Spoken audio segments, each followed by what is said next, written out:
Damn it. What's up, fellas? We're back. A little bit late again, but hey, that's how we roll. Yeah, Just on the fly. No hat or sunglasses for Keenan this week. yeah, that's it. Giving you a different look.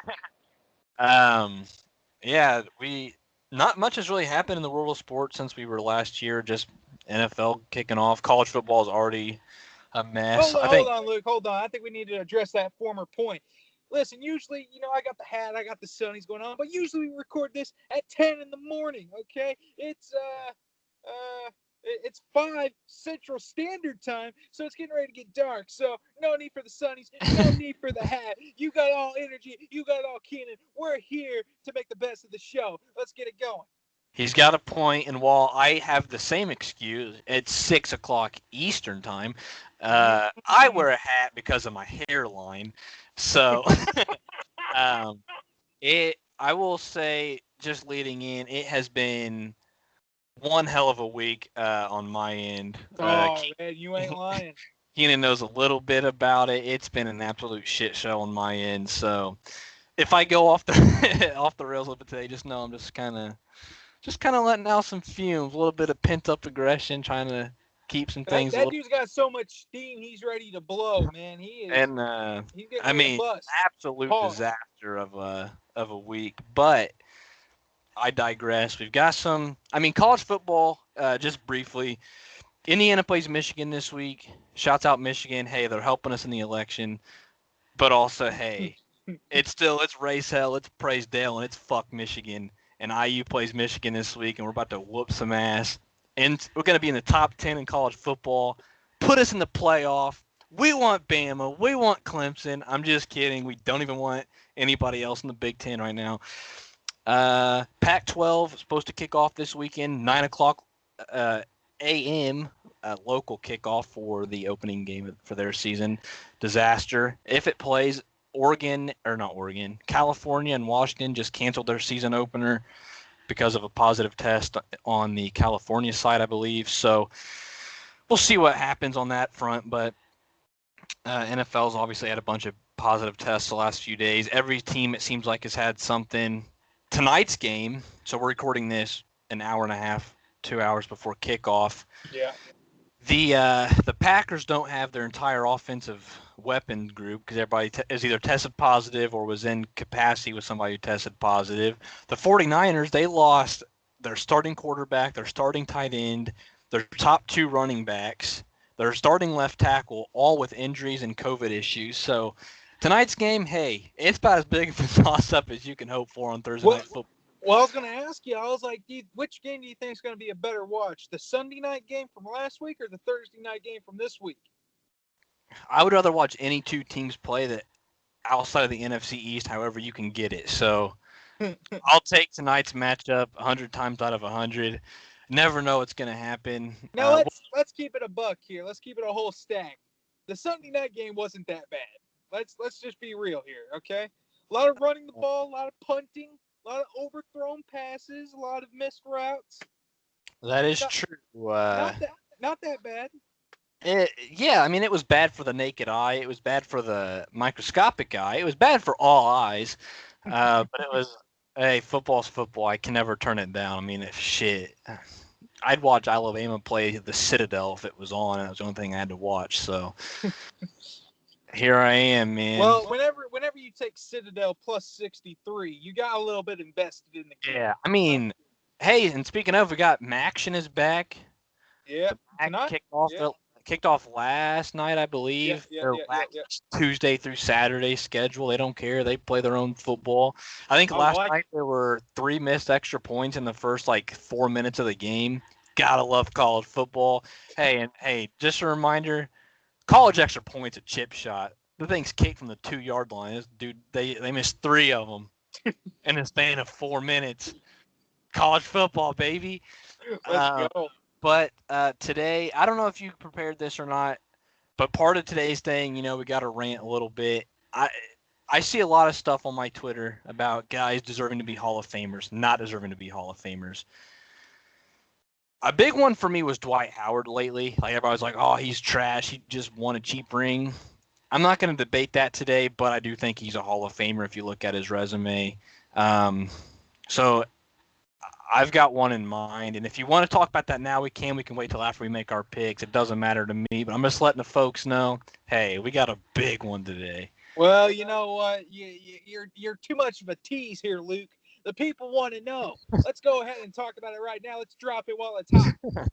Yeah, I mean, I don't think I'm pretty vocal about it. I always have been. Matt Stafford's the best quarterback, not the best quarterback, the most underappreciated quarterback in the NFL that I can ever remember, at least in my lifetime. Dude's 32 years old. He went to a poverty franchise in the Detroit Lions in 2009. I think they went 0-16 like right off the bat. Or maybe it was the year before. I don't know. They were bad when they got him. They were bad since they got him. And I'm just going to read you some numbers, okay? Mm-hmm. In his career, at just 32 years old, he's got 42,941 passing yards. That's 18th all time.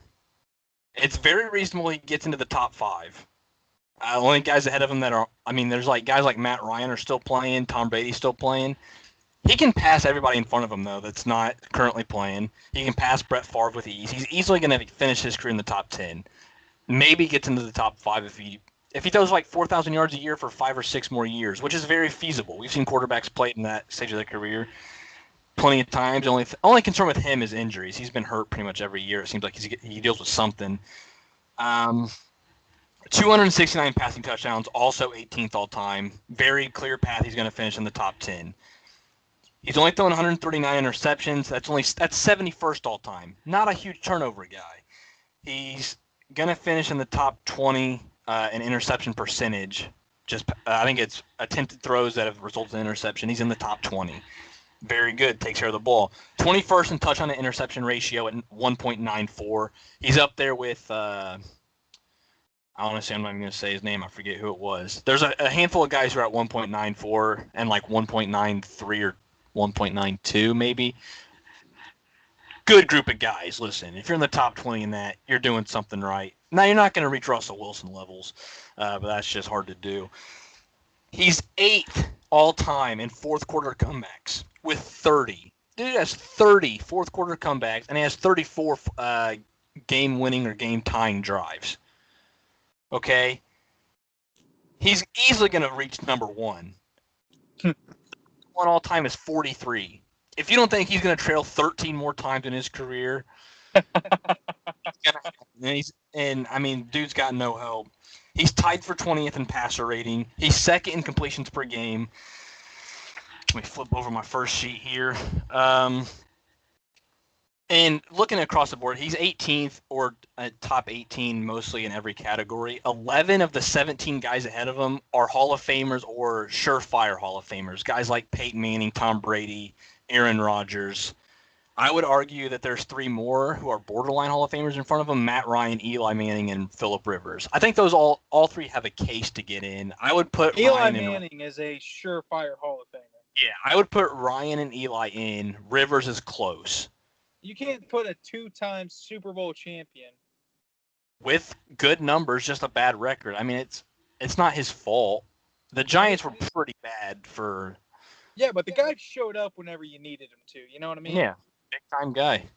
You know, you're gonna judge people by the amount of rings they have. If you're gonna judge people by the amount of rings they have, you gotta give the credit then to Eli Manning. You know what I mean? And I think that's what's hurting, which I'll get to here in a second. That's what's hurting a guy like Stafford and Rivers is they don't have rings. They don't have playoff success. And Phillip Rivers, by the way, in like 2009, he had the number 1 offense in the league, the number 1 defense in the league. Half of his starting lineup was out with injuries, and they missed the playoffs because their special teams was 32nd in the league by about a country mile. So special teams can make a difference, but this is where it gets interesting for Stafford, okay? I don't know if you saw, I went on a big thing on Twitter just running through this all. His defense has been so shit since he's been in Detroit, okay? In points allowed in his 12 seasons, they finished in the top half of the NFL 3 times. 2016, 2014, and 2012. Top half. Not even like top 10. This is just top half. Have to be mediocre at defense, and they couldn't do it.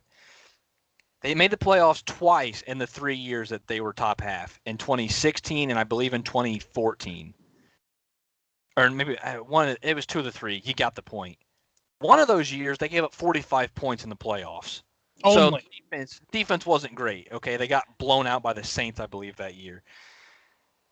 His defenses in points allowed, average finish of the season was 20th overall. They go as follows, okay? Bear with me. I'm going to read off some numbers. 26th, 26th, 16th, 21st, 13th, 23rd, 3rd, that was the year they made the playoffs, 15th, 27th, 23rd, 19th, and 32nd. If you're going to give Drew Brees a pass for playing with bad defenses for most of his career, you've got to let Stafford have some. Because Stafford's put up way much, just as much of a fight, just hasn't had the success. Now, he's 0-3 in the playoffs. I get that. He's only made the playoffs 3 times. His team hasn't shown up. I believe in 16 they lost to the Seahawks when they went to the Super Bowl. Tough team to beat. They only put up 6 points. Other than that, his team has been in it. His offense has put up points. I believe they lost one of them by a score. I think it was 28-24 or 24-20. The other one they lost 45-28. What do you want the guy to do? He put up 28 points in a playoff game. He did what he was supposed to do. Now, if you thought his defense was bad, this man has no run support. Never has, probably never will. They're still giving the ball to Adrian Peterson. He has been so screwed over by rushing. The highest his team has ever finished in rushing is 17th. I mean, that's not bad, though. That's It's average. not. That's the only time they finished in the top 21. They finished outside of the top 25 about 9 times. They're currently 30th in the league this year, which, hey, it's not worst. I'll give you that. Average finish of rushing attack, 26th. Okay. They finished, currently they're 30th. They finished 21st, 23rd. Here comes a brutal stretch.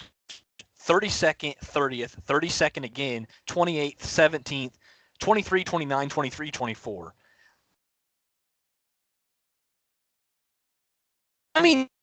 If to do on the ball over,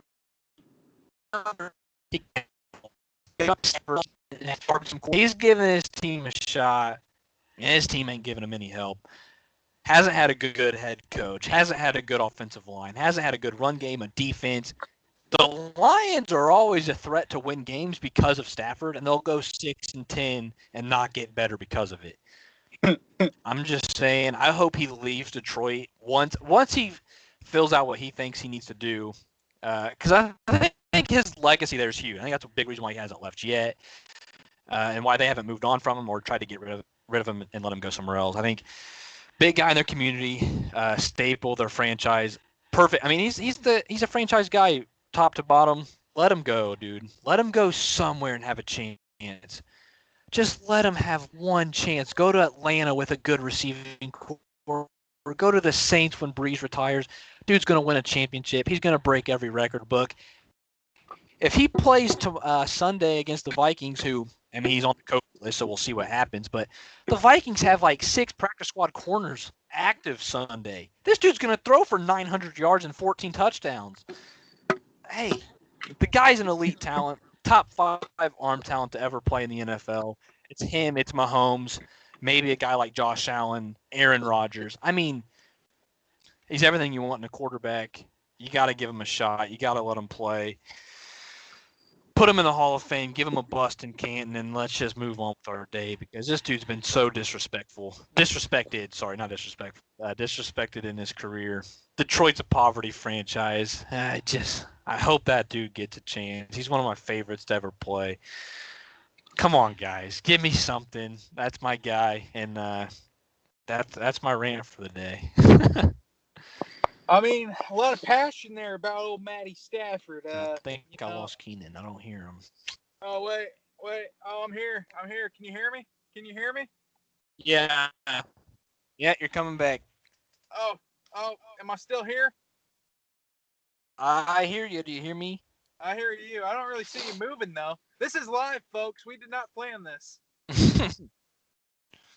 Hell yeah. Let's see here. Can I get some more light? No? All right. Well, you guys are just going to have to deal with it. Yeah, Matt Stafford. He's a pretty good guy. He's got a future in this business, as we like to say. Uh, guy really hasn't played with too many receivers in his career either. The guy's played with No, Cowboys. I mean, he had Megatron, who they forced out early. He's got Kenny Galladay, but Galladay can't stay healthy. It's really about it. You're not lying, dude. It's pretty disrespectful for what they've done to that man over the last however many years. So, hold on, guys. I'm gonna get my setup going back. I had to pull it out.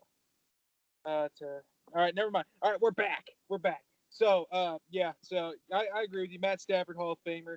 Eli Manning, Hall of Famer. Phillip Rivers, maybe a little bit more convincing is needed, but I agree with the premise of your stuff there. Before we get into this week's picks, one thing I want to talk about last week. Let's talk about those Cowboys. Holy cow, are they bad? Their season's over, right? Their season is 100% over. They took Ben DiNucci. Dude. They took Ben DiNucci, who is currently a top 32 quarterback in this league. And granted, they were leading at half, but that's more an indictment on the Eagles. Trash is not a good enough word for the Cowboys. The Eagles are going to clap them up again in December, dude. Oh, man, that division's a wrap. Whoa, listen. They're starting Cooper Rush this week, or Garrett Gilbert, or Blaine Gabbert, whoever the hell they have as a third string. They can easily put up 9 points a game. I mean, shit, we saw that on Sunday, dude. 9 points. Their defense is giving up, 33? Something like that. That's an easy recipe for success, I think. I think Dallas wins probably the rest of their games.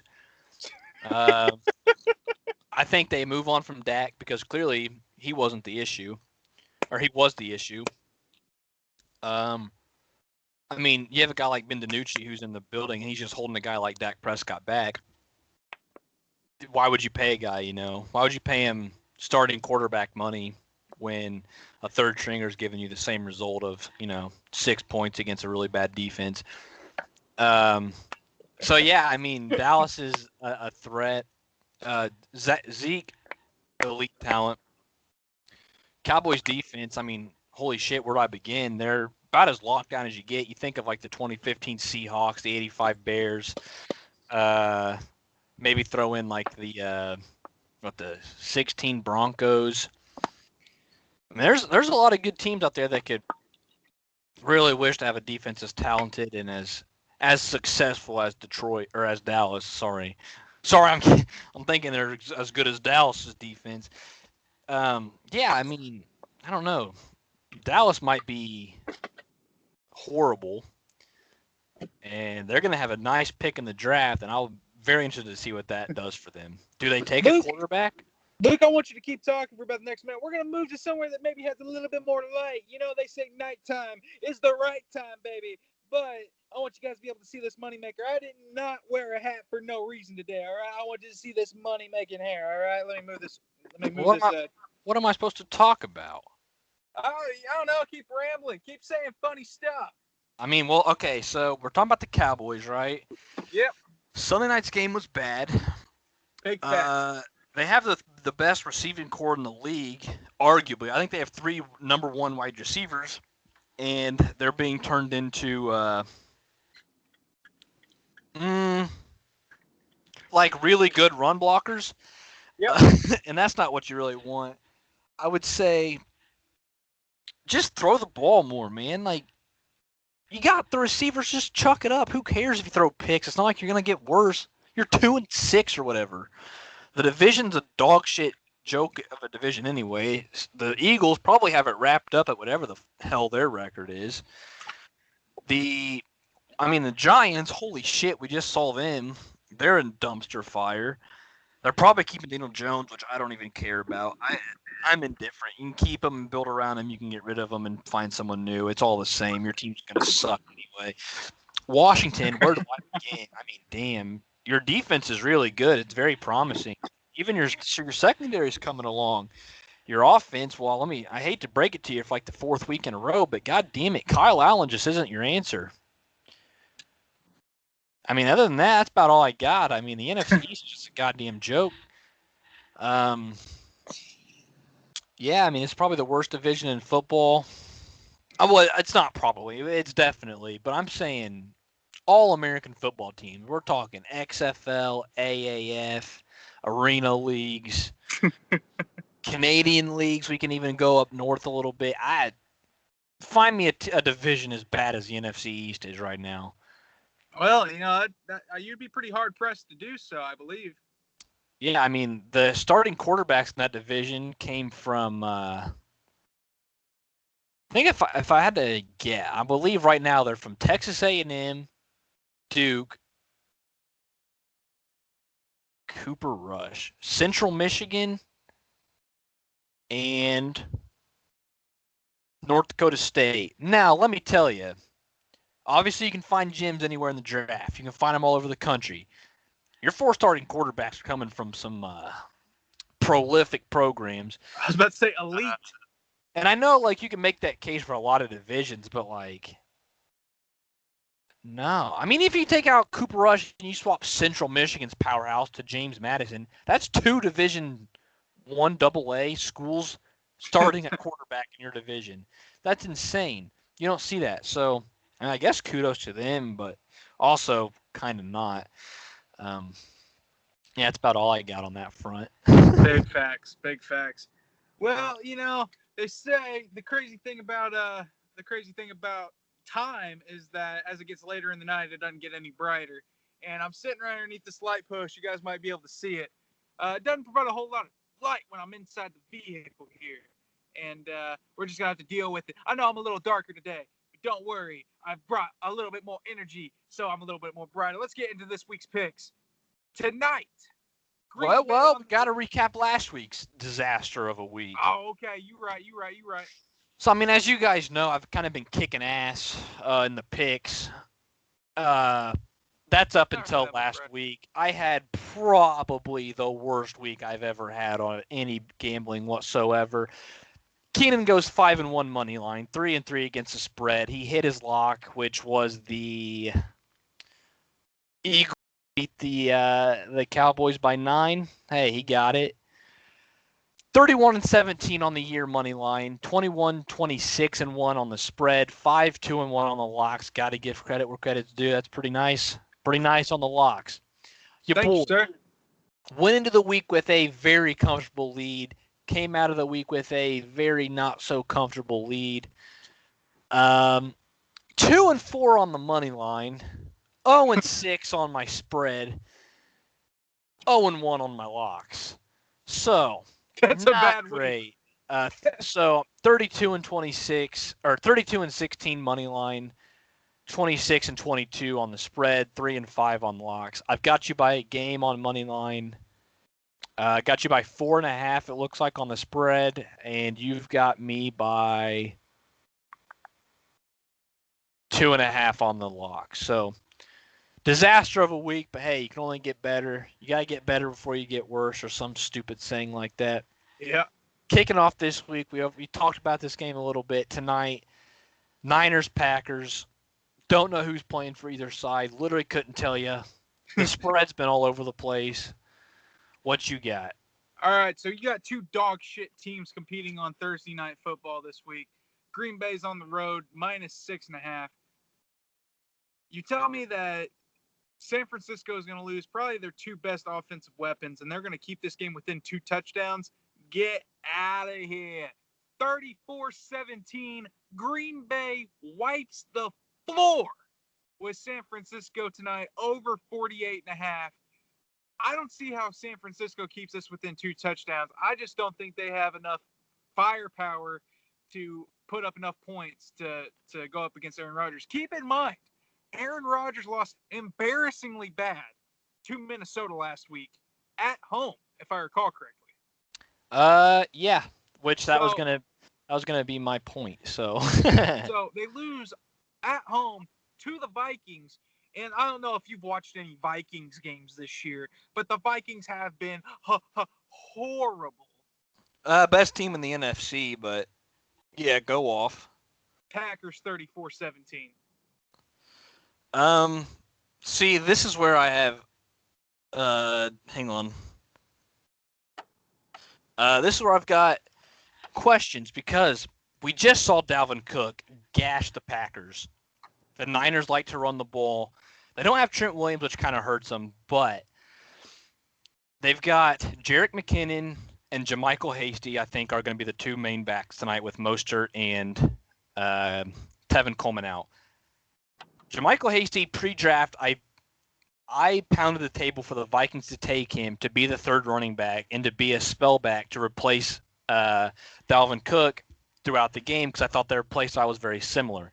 Jerick McKinnon's in the same boat. Both guys are very quick, hit the hole fast, shifty guys in space who can make damage in the run or in the passing game. That's exactly what Dalvin Cook did last week. 216 total yards, 4 touchdowns, kicked my ass in fantasy. I've got the Niners plus 4.5 because I think they're going to run the ball and control the clock. I think the Packers win. I've got the Packers winning 24-20, but don't think it's going to be a high-scoring game either way. Packers aren't going to have – they might have Aaron Jones, but he's been hobbled all week, hasn't practiced. I don't know if that's going to make him any better. I don't think he's going to make a huge difference. They're not going to have the number 2 or 3 running backs. Packers offense has just been so up and down. They play good defenses, they look bad. They play bad defenses, they look exceptional. Niners defense is still really good. They keep it close, 24-20, boring game. That's what you get for Thursday Night Football. Big facts, big facts. Well, I believe we got a couple other ones that we've picked the same here. As a cop turns around behind me, so I got to be a little nervous about that. Loitering, gotta love it. Monday Night Football, New England on the road against the New York Football Jets. Yeah. New England -7, 31-20. This one's a wrap. I mean, we're gonna be asking ourselves whether or not Cam Newton is an MVP caliber quarterback after what he does to the Jets this week. Yeah, I think neither team's thrown a touchdown pass in 3 weeks. That's pretty good. I think it's going to be a very slow pace. Well, it's going to be a fast-paced game, a very slow game to watch. Very boring, but I think the Patriots win. Let's see. 27-26 Patriots, they cover. They take care of business. The Jets are dog shit. We all know it. Hey, but their GM came out and said that Adam Gase is part of the solution. I can only assume he means that he's the solution to get them the number 1 pick, and then he's out of town. So, man, the Jets are bad. Patriots haven't even been good, and I think they're comfortable 7-point favorites. Yep. Not a really whole lot to say in that one. Another game we both have, Pittsburgh and Dallas. We've been shitting on Dallas. This spread, similar to the Chiefs last week. Steelers by 2 scores. You've got them at 14. I got them at 13.5. Do you think they cover? Hell no. Hell no. Dallas is 0-8. Let me get that to you again. 0 wins and 8 losses against the spread this year. I don't even know if they know who they're starting this week, let alone me. Pittsburgh undefeated, 7-0. 7-0. Only undefeated team left in the league. I think Pittsburgh comes out. They're just going to beat the brakes off of Dallas. I got this one 33-10. Yeah, I mean, if Dallas only managed 3 points against the Cardinals, whose defense has been very suspect, they got 3 points against Washington, and they got 9 points against Philly. I've got a very tough time imagining them getting anything close to double digits against Pittsburgh, who's arguably the best defense in the league. Create turnovers, wreak havoc. I think they forced 4 turnovers against Baltimore last week. Game sealing, not game sealing, but they put the game away with some turnovers. They forced an incompletion on the last play of the game from Lamar Jackson.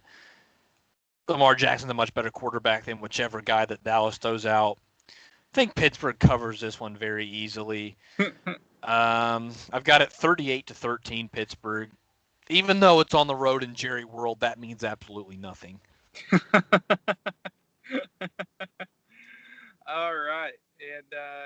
recall correctly, you mentioned before the show that is your lock of the week. Oh, yeah, that is correct. I haven't been hitting my locks, and which is awesome for me, but I will go ahead and I'll take Pittsburgh as my lock and just hope for the best. Yeah, I think that's a very comfortable chance to get back in the win column this week. Another game that we this week, Tennessee at home against Chicago, a matchup of two 5-2 teams, if I recall correctly, or maybe Tennessee's 6-1. I don't know. Tennessee minus 6.5 at home. I got this one 30-17 for Tennessee. Chicago might be the worst 5-2 team I've ever seen. They are just god awful. They're 5-3 now, aren't they? Are they 5-3? I can't. They're so bad. I'm surprised that they've got 5 wins. Yeah, because they lost to New Orleans the other night. Yeah, in overtime, by the way, in overtime. Yeah, they're just bad. Nick Foles, he is very quickly going to be looking for another job if he has too many more performances like he's had in the last month. Yeah. Whenever you have to say whether or not Mitch Trubisky is the answer to your franchise, you're in a very bad spot. Tennessee, they're on fire. They've got Derrick Henry, who just cannot be stopped. You've got a Ryan Tannehill who doesn't make too many poor decisions. A.J. Brown, a defense that doesn't give up too many points. This one just has Tennessee covering the spread written all over it. Like I mentioned, 30-17 over 46.5. Yeah, I like that game. It'll be interesting to see how Tennessee runs the ball, because I know Chicago does have a tough defense, but holy shit, man. Like, the Bears are just so bad, and I am just appalled that the league upheld Javon Wims' suspension. Oh, yeah, let's talk about that. He got a 2-game suspension, which I don't know. If you guys didn't see it, you probably should have, because it was one of the funniest things I've seen in a while. Middle of the game, Chauncey Gardner-Johnson walks up and pokes his face in Javon Wims' face mask, and Chauncey Gardner's known for running his mouth. That's kind of like, well, I've said it on here before. A good defensive back will run his mouth and piss off a receiver or anybody on the offense. Last year in Chicago, I think Tariq Cohen got tackled by Johnson. Johnson made the remark of like, "Hey, what's up, short boy?" You know, making fun of his height because Cohen's like a solid 5'4". They get at it. He pokes into Wims' face mask. They kind of have a little bit of a back and forth. Wims goes to the sideline. 11 minutes of real-time pass. And he comes out and just walks up behind Chauncey without saying anything and just cold cocks him right in the side of the helmet. Dude's wearing a helmet. And he turns around and like he just looks at him. He's like, what the hell was that? He punches him again in the helmet. And then he's like, oh, what? Bitch, we just saw you throw 2 punches. He gets thrown out, appeals the suspension of 2 games. League upholds it. He claims he gets spit on. I never saw that. I never saw anything on the replay of him getting spit on. Now, if he does get spit on, he's got every right. I mean, that's the most disrespectful thing you can do to a man. I'd punch him right in the throat, but that didn't happen. He just got mad because the guy knocked his mouthpiece out, and he punched him in the helmet. What's he doing? I've never understood it. Man, it was just one of the dumbest things I've ever seen. It was hilarious to watch and just watch the whole thing unfold. All-time dumbass move. I was watching. I was like, "What in the world is happening?" Because you see, when I looked over, so I heard him freaking out. I look over and I see Janoris Jenkins on the dude's back trying to bring him down, and it's just, what in the world? Like shades of Cortland Finnegan and Andre Johnson back in the day. Like, man, that was one of the funniest things I've seen in a while. Don't understand it, but hey, it's what a good defense will do to you. So. Big facts. Yeah, I didn't pick that game. I stayed away from it just because I didn't know what to expect from Chicago. My next one, Seattle Seahawks traveling across the country playing the Buffalo Bills. The Bills are the biggest imposter in the NFL. I ain't even playing Among Us, but you know that they're out here just beating the Jets by 8. Who did they just play last week? Oh, no. Who did the Bills just play? Hang on, guys. Let me figure this out for myself. They didn't play. Was it New England? Yeah, it was New England, and Cam Newton fumbled. If it wasn't for Cam Newton fumbling, they'd probably lose that game. They cannot put a team away. They're playing at the level of their opponent. They've played two good teams. The Chiefs beat them pretty handily. Titans beat the brakes off of them. And I don't think the Titans are all cracked up to what they're made to be. I think they've had a pretty weird schedule as well, and obviously they've had the whole COVID situation. I don't trust the Bills at all. I think the Seahawks are just going to throw all over them. I think DK is going to have another big day. Tyler Lockett's going to have a big day because the Bills don't have two good corners. They're not covering both of these guys. Seattle by 3. Let me see what my score is. It's pretty handed, but 34-24 Seattle. I respect that. I respect it a Marshawn lot. Lynch game. What you got in your fifth pick? My fifth one, Sunday Night Football, New Orleans +4 on the road against Tampa Bay. This is a big game for both teams. If New Orleans can win this game, they're in the driver's seat. Well, no, I'm actually going to go a step further. I think the winner of this game on Sunday night will win the NFC South. I think if you look at the rest of their season, I think that they're both probably going to finish like 5-3 after this game, 5-2. I don't see much disparity in their schedules. They both play Atlanta twice, I think. I don't know. I checked out their schedules earlier this week. I just think that this game, remember, New Orleans beat Tampa Bay week 1, right? So if they finish in a tie, the tiebreaker would go to them. And, let's say Seattle stumbles a couple more times throughout the rest of the year. The winner of that division might be in the driver's seat to get the bye in the NFC. So I think this game you're going to see both teams come out real motivated. Now, we've seen information about Drew Brees maybe being a little limited in practice. But you also got Antonio Brown coming in for the Bucs, and I know a lot of people are like, well, why is that a negative? Well, we've seen it back in week 1. That team didn't mesh well. It didn't gel well. Yeah. They were missing a lot of wide open routes. They were dropping passes. Granted, Brady's played with Brown before, but we don't know how Brown's going to fit into that offense. And I think you're going to have a well-motivated New Orleans team try to come in and take care of business. I've got New Orleans winning this outright. I've got them winning 34-33 easy over 51 on Sunday night. I think this is going to be one of the better games we see this year, just because I think both teams know the division winner and potentially the winner of the bye in the NFC might come out of this game. Yeah, that's interesting because you have it basically being an offensive affair. I think both teams' defenses are better than their offenses, and I think I'll check what I have my score as. I've got it 23-20 Tampa Bay, so I've got it a lot. I mean, it's like 2 scores fewer on each side. Yep. I think Tampa Bay's defense is scary. Their offense, they just can't stay healthy. It feels like every game it's Mike Evans is questionable. He comes in, plays 15, 20 quality snaps before he's kind of in and out of the rotation. Chris Godwin hasn't been able to get his full self in. He's been hurt different times throughout the year. He had concussions. I don't know how they're going to use him because he's been primarily in the slot for them this year. But do you put Antonio Brown there with Scotty Miller? Do you kind of mix everybody around? They can throw in different looks, but I just think whoever forces more turnovers winning this game.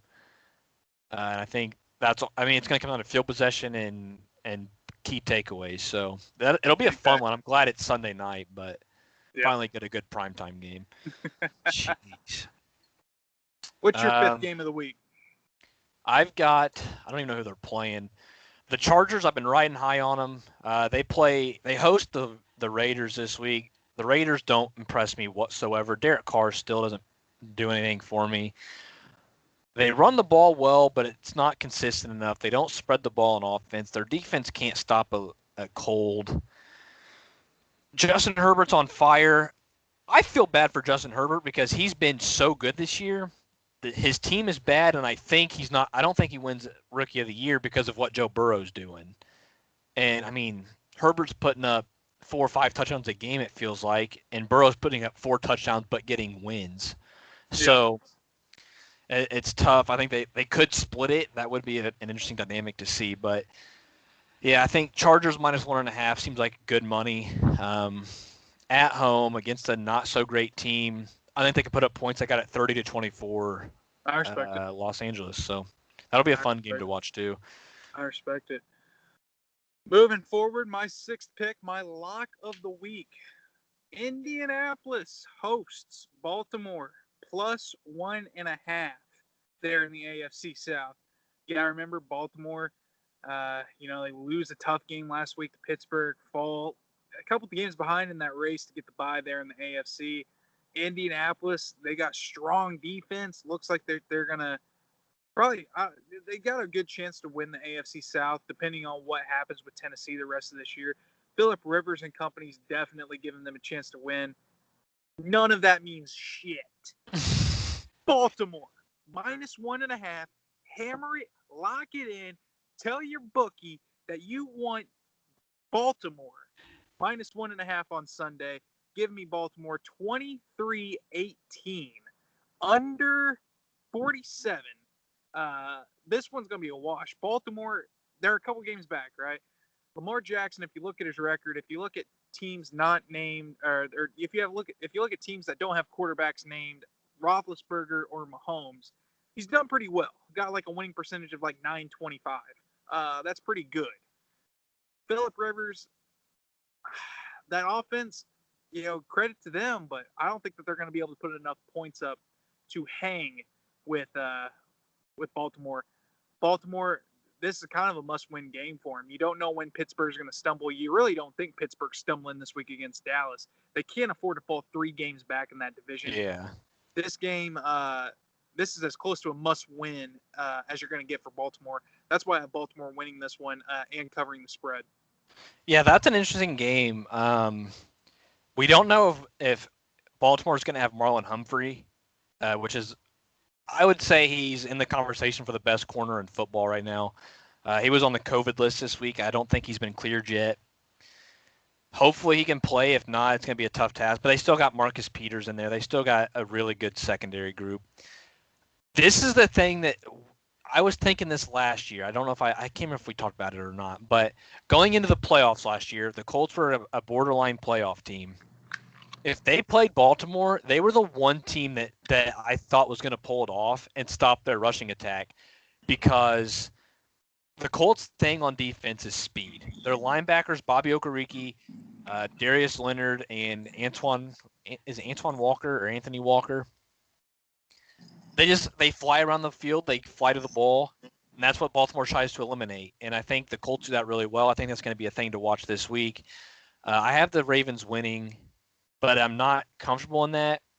They are playing on turf, which is going to make things fast for Baltimore.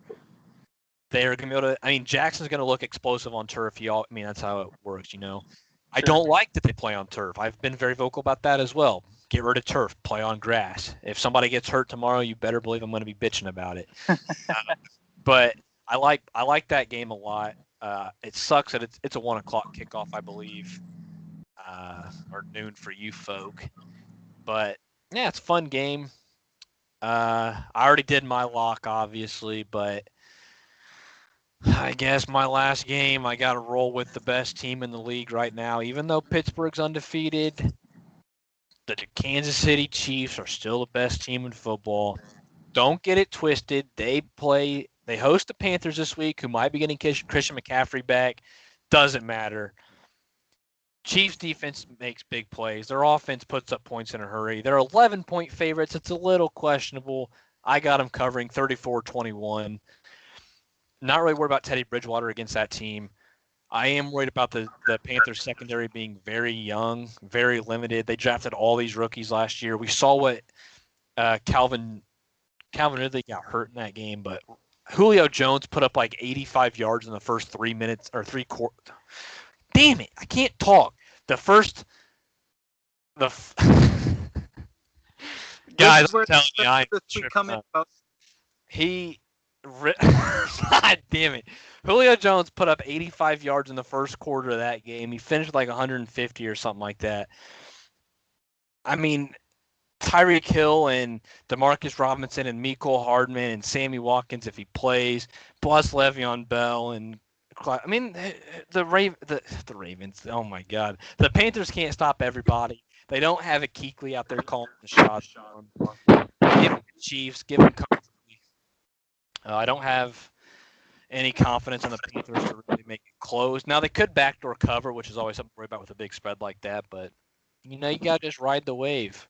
I'm not good at picking. I picked the Packers last week. They were only 6.5-point favorites. I thought they were going to win by 3 scores, and they got blown out.